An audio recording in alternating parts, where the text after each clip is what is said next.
So hi guys, today's video is about being in the right place at the right time.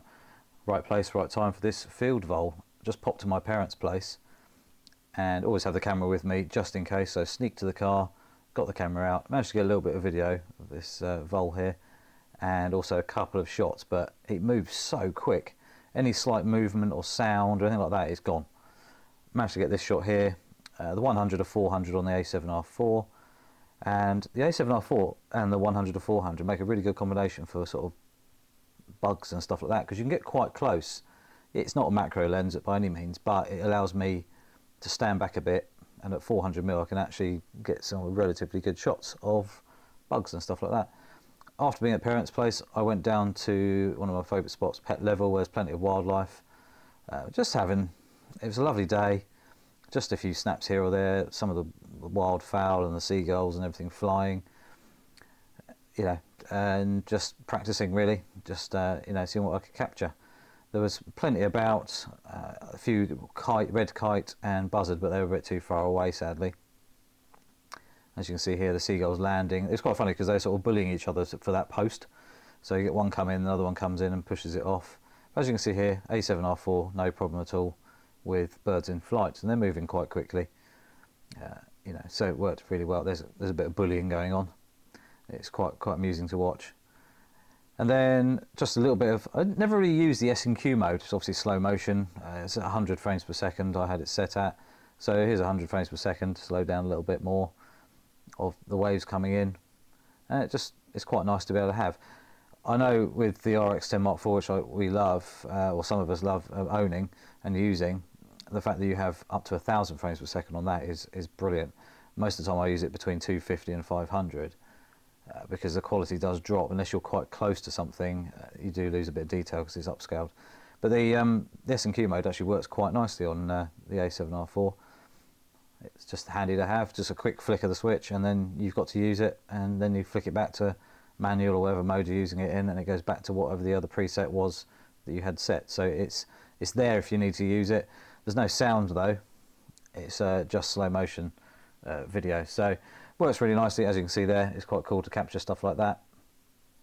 I don't know if there's a time limit on it or not. I just push record and then push stop when I wanted to. And then I went up onto Beachy Head when I met my friend Rosie. I went for a little wander, a little catch up because I haven't seen her for ages. Sun going down, thought absolutely brilliant. So we drove down this bit of road here, as you can see, and actually as I was driving I noticed the sun was moving left, as obviously I'm passing it. So I quickly drove around, back up and parked, and then ran off into the to the left of the picture, and two Spitfire came flying through over the sun. Shame they weren't a little bit closer, and I haven't modified these pictures at all. I mean, they've had a little bit of tweaking with editing, but you know, I haven't made the planes any closer or anything like that. Just right place, right time. So there's many times where we have been out and about, with our cameras, and things have happened by chance, just sheer luck really.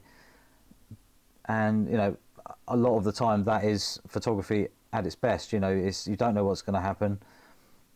Yeah, obviously if you've got to set up, shoot and everything like that, you know, the fact that the aircraft of the Spitfire literally must have seen that I had my camera and literally burned around and flew straight over me is awesome. I had to adjust my camera pretty quick, so there's a couple of shots there that aren't quite sharp, but I wanted to try and keep the motion blur on the blades, on the props. There we go, that's a pretty sharp shot. And then back to the lighthouse. Managed to get a couple of other shots of it going down, so it was really lovely. We then drove down the road, the other side of that lighthouse hill. You've got a place called Berlin Gap, which is this view here, lovely beach that goes down below the cliff line, and as you can see there, absolutely stunning evening, absolutely perfect. Some girls ran past, obviously possibly a student photographer, trying to do a golden hour shoot, but they were a little bit late unfortunately. Managed to get there, but I don't know what their shots were like. Also other people still in the water. I mean, it's September, end of September, and the water is still lovely and warm.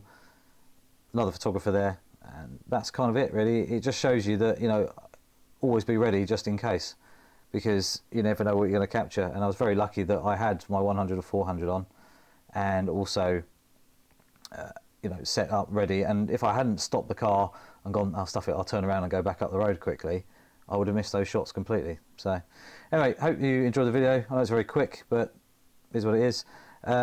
Any questions, comments, anything like that, very much appreciated. Happy to answer any questions. Please click the subscribe button, the notification bell as well, and I shall see you soon.